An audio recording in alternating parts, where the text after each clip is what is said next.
नमस्कार, मैं हूं सत्यपाल और आप देख रहे हैं CWB हिंदी न्यूज। शक संवत 1945 विक्रम संवत 2080 आज पौष मास के कृष्ण पक्ष की एकादशी तिथि और दिन रविवार है। तदनुसार अंग्रेजी तारीख 7 जनवरी सन 2024। सबसे पहले आज के मुख्य समाचार। लोकसभा चुनाव से पहले पूरी हो सकती है हरियाणा SSC ग्रुप C और ग्रुप D की भर्ती। अगले हफ्ते जारी होगा परिणाम। हरियाणा में 31 मार्च तक नहीं रिटायर होगा कोई भी शिक्षक, इस वजह से लिया गया बड़ा फैसला, बताएंगे पूरी अपडेट। हरियाणा में अब इन परिवारों को भी मिलेगी 5 लाख रुपए तक मुफ्त इलाज की सुविधा। साल भर में देना होगा 5,000 रुपए प्रीमियम। हरियाणा से होकर गुजरने वाली इस ट्रेन में बढ़ाई गई कोचों की संख्या, सुविधाजनक होगा यात्रियों का सफर। हरियाणा लोक सेवा आयोग ने PGT शारीरिक शिक्षा और फाइन आर्ट्स का फाइनल परिणाम किया जारी। 683 पद रह गए खाली। इग्नू B.Ed परीक्षा के लिए जारी हुए एडमिट कार्ड, बताएंगे पूरी अपडेट। चंडीगढ़ कोर्ट में पेश हुए हरियाणा के पूर्व खेल मंत्री जूनियर महिला कोच की डे टू डेट केस में सुनवाई की मांग। अब 3 फरवरी लगी डेट। चंडीगढ़ में पक्का मोर्चा लगाने की तैयारी में किसान। 18 से शुरू होगा प्रदर्शन। SYL के मुद्दे पर सरकार को घेरने का है प्लान। और solar mission Aditya L1 language point पर पहुंचा। 126 दिन चला सफर। अब पृथ्वी से 15 लाख किलोमीटर दूर। यह 5 साल सूर्य की स्टडी करेगा। और अब खबरें विस्तार से। मौसम विशेषज्ञ डॉक्टर चंद्रमोहन ने बताया कि 8 जनवरी को एक पश्चिमी विक्षोभ सक्रिय होगा। इसके असर से दक्षिणी पंजाब व उत्तरी राजस्थान पर एक दबाव का क्षेत्र बनेगा। इस विक्षोभ को अरब सागर से नमी मिलेगी। पहले इसका प्रभाव हरियाणा के पश्चिमी व दक्षिणी जिलों में देखने को मिलेगा। इसके बाद धीरे धीरे प्रदेश के मध्य और फिर NCR की तरफ बढ़ेगा। हरियाणा के 12 जिलों में कोल्ड डे का अलर्ट जारी किया गया है। यहाँ घने कोहरे के साथ शीतलहर की स्थिति बनी रहेगी। इन जिलों में पंचकुला, अंबाला, यमुनानगर, करनाल, कुरुक्षेत्र, कैथल, रोहतक, सोनीपत, पानीपत, सिरसा, फतेहाबाद, हिसार, जींद शामिल हैं। चौधरी चरण सिंह कृषि विश्वविद्यालय के मौसम विज्ञान के विभाग ने बताया कि पश्चिमी विक्षोभ के आंशिक प्रभाव के कारण 8 जनवरी की रात से मौसम में बदलाव की संभावना मिलेगी, जिसके कारण 9 और 10 जनवरी को प्रदेश के ज्यादातर इलाकों में बदलाव और तेज हवाएं और आंधी तूफान, कुछ स्थानों पर बूंदाबांदी, हल्की बारिश की भी संभावना व्यक्त की गई है। मौसम में इस बदलाव से लोगों को ठंड से कुछ राहत अवश्य मिलेगी।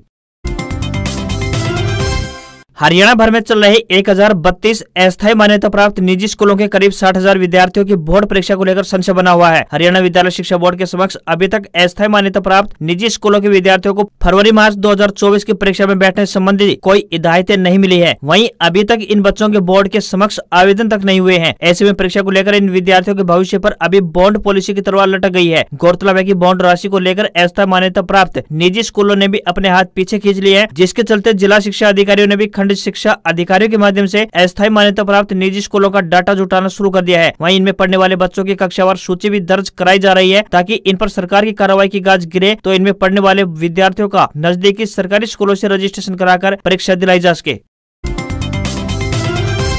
हरियाणा सरकार ने किसानों को बड़ी राहत दी है। ऐसा इसलिए क्योंकि सरकार ने रबी सीजन 2022-23 में फसल जैसे कि गेहूं, सरसों और जौ के नुकसान के मुआवजे के रूप में 7 जिलों के 29,438 किसानों के बैंक खाते में 31 करोड़ रुपए से अधिक की राशि सीधे भेजी गई है। रबी सीजन 2022-23 के तहत जिला सिरसा में 16.42 करोड़ रुपए, रेवाड़ी में 10.31 करोड़ रुपए, भिवानी में लगभग 1.89 करोड़ रुपए, कैथल में 1.44 करोड़ रुपए, कुरुक्षेत्र में 1.36 करोड़ रुपए और फरीदाबाद में 35,900 रुपए तथा जिला पंचकुला में 18,000 रुपए की राशि दी गई है। कृषि एवं पशुपालन मंत्री JP दलाल ने कहा है कि वर्तमान राज्य सरकार किसान हितैषी सरकार है और हम सदैव किसानों की चिंता करते हैं। चाहे प्राकृतिक आपदाओं के कारण फसल बर्बादी हो या फिर उपज का सही दाम न मिलना, हर स्थिति में हमारी सरकार किसानों को आर्थिक सहायता प्रदान करती है। हरियाणा की मनोहर सरकार ने नए साल पर सूबे की जनता को एक और बड़ी सौगात दी है। प्रदेश सरकार ने हेल्थ बीमा योजना में फिर से बदलाव शुरू करने का फैसला किया है, जिसके तहत अब 5 लाख रुपए सालाना आमदनी वाले परिवारों को भी इसका लाभ मिलेगा। इसके लिए उन्हें साल भर में एक बार मात्र 5,000 रुपए का भुगतान करना होगा। प्रदेश सरकार द्वारा इस योजना में तीसरी बार बदलाव करने पर सूबे की 75% आबादी को हेल्थ कवर का लाभ मिलने लगेगा। आयुष्मान भारत योजना के तहत 715 अस्पताल सूचीबद्ध है। इनमें से कुल 539 प्राइवेट और 176 सरकारी अस्पताल शामिल है। आयुष्मान भारत और चिरायु हरियाणा योजना के तहत अब तक प्रदेश में 1 करोड़ 3 लाख स्वास्थ्य हेल्थ कार्ड बनाए जा चुके हैं।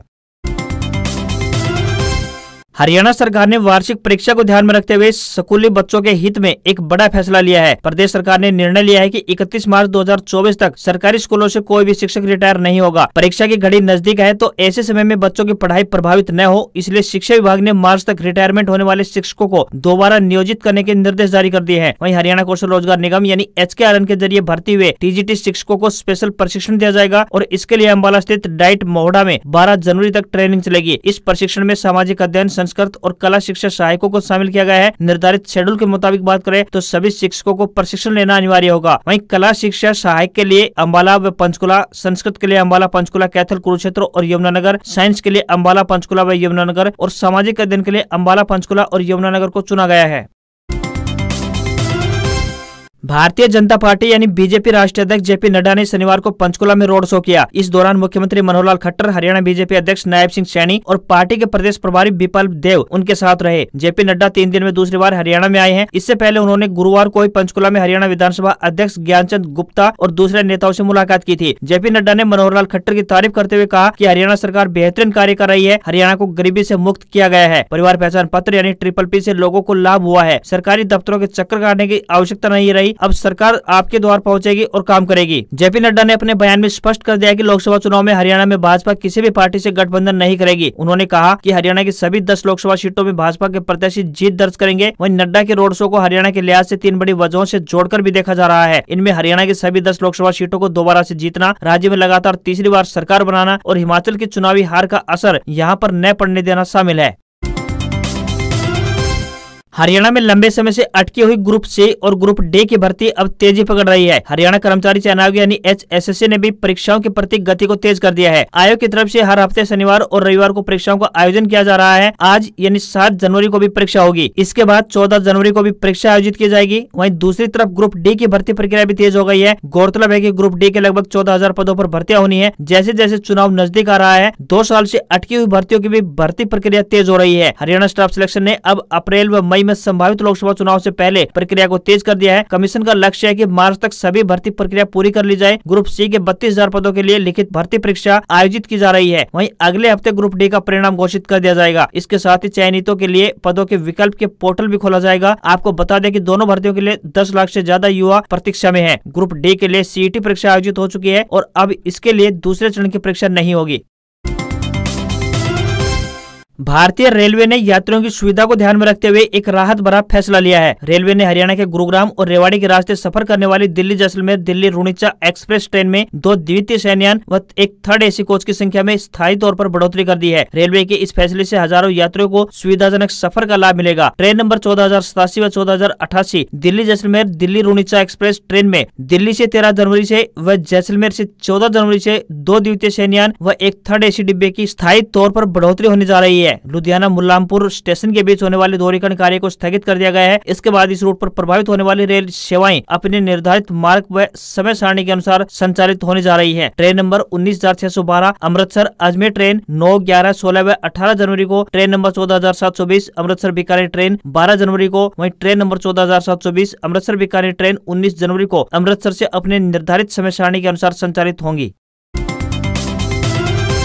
चौधरी देवलाल यूनिवर्सिटी में छात्राओं की गुमनाम चिट्ठी द्वारा प्रोफेसर पर लगाए गए यौन शोषण के आरोपों पर सियासत शुरू हो गई है। कांग्रेस के राज्यसभा सांसद दीपेंद्र सिंह हुड्डा और कांग्रेस के राष्ट्रीय महासचिव कुमारी शैलजा ने सरकार से कार्रवाई की मांग की है। वहीं भाजपा के पूर्व प्रदेश अध्यक्ष एवं राष्ट्रीय सचिव ओम प्रकाश धनखड़ ने कहा है कि मुझे गृह मंत्री अनिल विज पर पूरा भरोसा है और सख्त से सख्त कार्रवाई होगी। एक्स पर पोस्ट डालते हुए दीपेंद्र सिंह हुड्डा ने सिरसा के चौधरी देवलाल विश्वविद्यालय की 500 छात्राओं के द्वारा छेड़छाड़ और शोषण के गंभीर आरोपों की खबर चिंताजनक है और साथ ही दुख जताया। एक्स पोस्ट पर लिखा कि दुखद बात ये भी है कि छात्राओं को न्याय के लिए राज्यपाल से लेकर प्रधानमंत्री तक को चिट्ठी लिखनी पड़ रही है। ऐसा लगता है कि प्रदेश की बीजेपी जेजेपी सरकार द्वारा महिला शोषण के आरोपी मंत्री संदीप सिंह को बचाने जैसे मामलों का पुराना रिकॉर्ड देखते हुए ही छात्राओं का कोई भरोसा इस सरकार पर नहीं बचा है। सरकार से मेरी अपील है कि छात्राओं के आरोपों की उच्च स्तरीय निष्पक्ष जांच कराकर उन्हें न्याय दिलाया जाए।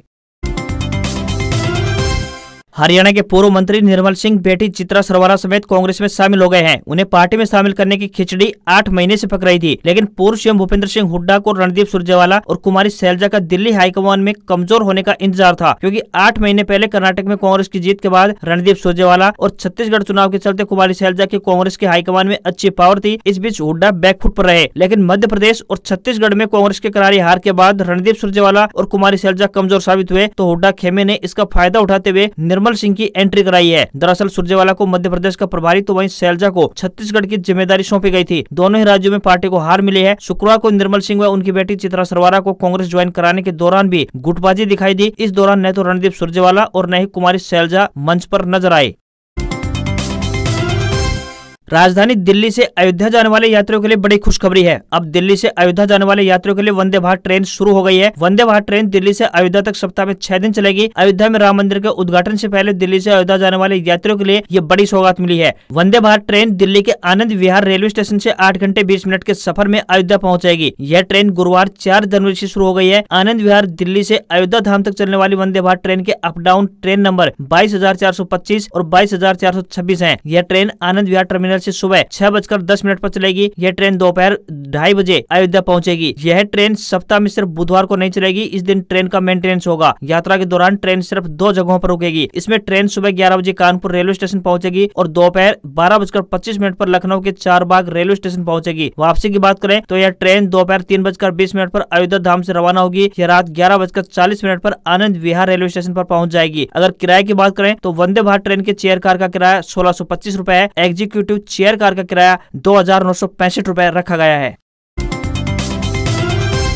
Indira Gandhi national open university ने 5 जनवरी 2024 को इग्नू बीएड प्रवेश परीक्षा के लिए हाल टिकट जारी कर दिए हैं। इग्नू ने बीएड के साथ PhD, BSc nursing entrance test के भी एडमिट कार्ड जारी कर दिए हैं। सभी उम्मीदवार आधिकारिक वेबसाइट ignu.ac.in पर जाकर अपने एडमिट कार्ड देख सकते हैं। इग्नू की तरफ से जारी सूचना के मुताबिक पीएचडी, बीएससी नर्सिंग और बीएड प्रवेश परीक्षा रविवार 7 जनवरी 2024 को यानी आज देश भर के विभिन्न परीक्षा केंद्रों पर आयोजित होगी। पीएचडी परीक्षा सुबह 10 बजे से लेकर दोपहर के 1 बजे तक, वहीं बीएससी नर्सिंग सुबह 10 बजे से दोपहर 12:30 बजे तक और बीएड परीक्षा दोपहर 2 बजे से लेकर शाम 4 बजे तक आयोजित होने जा रही है।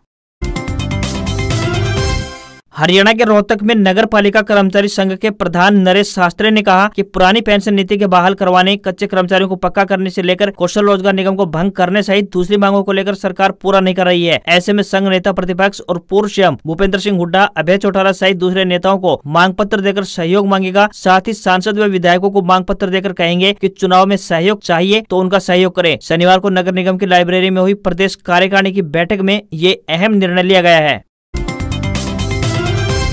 हरियाणा में जेजेपी ने लोकसभा चुनाव को लेकर अपनी तैयारियां शुरू कर दी हैं। भिवानी पहुंचे जेजेपी के राष्ट्रीय अध्यक्ष डॉक्टर अजय सिंह चौटाला ने ऐलान किया है कि भिवानी महेंद्रगढ़ लोकसभा सीट से वह खुद चुनाव लड़ेंगे। ऐसा नहीं हुआ तो यहां से दिग्विजय सिंह चौटाला चुनाव लड़ेंगे। बंसीलाल के गढ़ से चुनाव की शुरुआत पर अजय चौटाला ने कहा कि लोकसभा में कोई किसी का गढ़ नहीं है, ये गढ़ तो हमने सालों पहले ही ढहा दिया था। इतनी जल्दी लोकसभा उम्मीदवार की घोषणा में बीजेपी के साथ चुनाव लड़ने को लेकर अजय चौटाला ने कहा कि हम एनडीए के घटक दल हैं, ऐसे में चुनाव साथ मिलकर लड़ेंगे। किसे कितनी सीटें मिलेंगी ये चुनाव के समय तय होगा। पूर्व केंद्रीय मंत्री वीरेंद्र सिंह व उनके बेटे सांसद ब्रजेंद्र सिंह के आरोपों पर पलटवार करते हुए अजय चौटाला ने कहा कि वो पहले अपनी पार्टी में अपनी स्थिति को देख लें, फिर हैसियत पता चल जाएगी। वहीं पूर्व सीएम भूपेंद्र सिंह हुड्डा के 6,000 रुपए बुजुर्गों के पेंशन देने के दावों पर कहा कि हुड्डा ने अपने 10 साल के कार्यकाल में क्या किया। हमारी सरकार ने हर साल बुढ़ापा पेंशन 250 रुपए बढ़ाए और मौका मिलेगा तो 5100 रुपए भी हम ही करेंगे।